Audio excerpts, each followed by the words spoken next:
Kahit na wala na sa bansa, patuloy daw na isa sa buhay at isa sa puso ng mga Pilipino ang mga natutunan nila kay Pope Francis. Sa huling araw nga rito ng tinaguriang People's Pope ay damang-dama pa rin nila ang mga pagpapala mula sa Santo Papa. May ulat on the spot si Maris Umali. Maris! Rafi, puno nga ng pagpapala at feeling truly blessed ang lahat ng mga nag-abang at nakakita sa ating Santo Papa si Pope Francis nang dumaan siya dito sa May Andrews Avenue sa tapat lang ng Resorts World, at hindi naman sila nabigo dahil kahit sa huling pagkakataon ay nakita nila at naipakita rin nila ang kanilang pagmamahal sa ating Santo Papa. Kompleto sa mga banner na may "Thank you Lolo Kiko", "Goodbye Lolo Kiko", at "We love you Lolo Kiko" ang mga nag-abang dito sa bahagi ng Andrews Avenue. May mga hawak pa silang religious images gaya ng mga imahe ng Poong Jesus, mga santo at pati na rin ng rosaryo. At syempre, di mawawala ang mga napaka-cute na mga chikiting na di rin inindang sikat ng araw para mailapit ng kanilang mga magulang at mabasbasa ng Santo Papa. At nang dumaan na nga si Pope Francis, hindi na matigil ang hiyawan at sigawan ng mga taong matagal na nag-abang sa kaniyang pagdaan. Pati ang mga pulis na nag-human barricade nakisaya at naapektuhan din ng ikangay Pope Magic.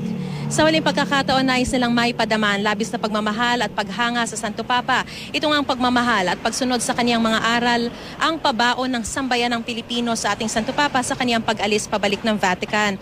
At maging ang Santo Papa rin naman ay walang tigil sa pagkaway at pagngiti. Kitang-kita sa kanya ang galak sa pagmamahal ng tao sa kanya. Mas marami ngayon ang mga tao kumpara nung pagdating niya. Huli na raw kasing pagkakataon ito para masulyapan siya.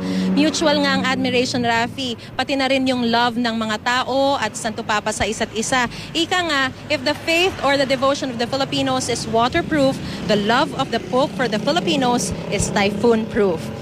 At Rafi, kahit nga paalis na itong Santo Papa, patuloy pa rin daw ang pagpapakita nila ng kanilang pagmamahal sa Santo Papa at lalong higit sa Panginoong si Jesucristo sa pamamagitan ng pagpapalalim ng kanilang pananampalataya, and at the same time yung pagsunod sa hamon ng Santo Papa sa lahat ng mga Pilipino na maging missionaries of the gospel, not just here in Asia but in the whole world. At syempre umaasa sila na muling makakabalik ang Santo Papa sa ating bansa. Rafi?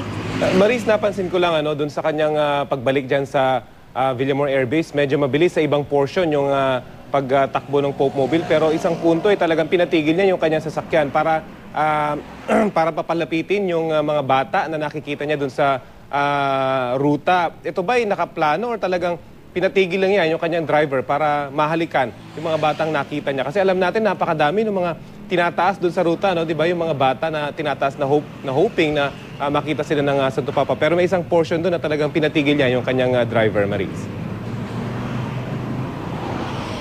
Rafi, alam mo, hindi naman talaga planned yung mga every stop ni Pope Francis. Pero mukhang doon sa information na nakikita natin ay talagang kinakalabit ng Santo Papa sa tuwing may pagkakataon na gusto niyang mahalikan o tumigil dun sa mga areas na meron siyang nakikita na napakaraming mga bata. At the same time, kanina napansin din namin yung mga pulis na mismo, talagang yung may mga hawak na mga bata, talagang maaga pa lang pinalapit na nila doon sa may human barricade, kung saan doon sa hanay ng mga pulis mismo, para talagang makita ng Santo Papa. So kumbaga, nakikita, nararamdaman even ng mga authorities kung ano yung gusto ng Santo Papa. At syempre, nung nakita ng Santo Papa, minsan kumakalabit siya o kaya may sign na siya doon sa kanyang driver para pahintuin at ang kanyang papal convoy at mabigyan ng pagkakataon kahit sa huling chance na makita, mahalikan pa rin itong mga bata. Because if only the Pope will be given the chance, I'm sure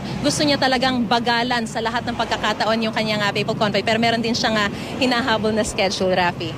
Maris, ikaw, ano naging impact sa'yo nitong pagbisita ni Pope Francis sa bansa? Alam natin, pangatlong beses mo na nakita itong Santo Papa, nakapunta ka na ng Roma. At sa isang punto, talagang matagal mong nakasama ang Santo Papa sa isang lugar. Pero dito sa Pilipinas, ano yung naging impact nito? Lalo maririnig mo yung clamor ng mga Pilipino na talagang mahal na mahal siya, yung mga pagsigaw ng mga kapwa natin na Pilipino, Maris. Alam mo, Rafi, parang yung feeling na meron talagang papal magic or Pope magic, yung sinasabi ko na binanggit ko sa balita kanina. Kasi kahit na sino na nakausap natin, pag napapanood daw nila sa balita na parang bakit pati yung mga reporter napapasigaw o talagang tumitindi yung silakbo ng damdamin kapag dumadaan na yung Santo Papa, parang hindi nila sa umpisa maintindihan. Pero nung sila mismo ay naririto, pati raw sila ayan napasigaw na hindi naman nila inaasahan. So may kakaibang effect yung Santo Papa. Pero that is just yung superficial na impact sa mga tao. The deeper impact sa mga tao, hindi lamang sa akin, ay yung kumbaga, nare-renew yung faith mo, nare-renew, nasa-strengthen yung pananampalataya sa Panginoong Jesus at yung kanyang pagbisita rito sa ating bansa. Especially nung naririnig natin yung kanyang mga mensahe na talagang from the heart at talagang nakaka-relate ang bawat isa sa mga Pilipino, ay talagang malaking hamon nito na mapalalim palalo yung pananampalataya at sundin kung ano yung mga sinasabi niya sa kanyang aral, Rafi. Okay, very well said. Maraming salamat, Marie Sumali.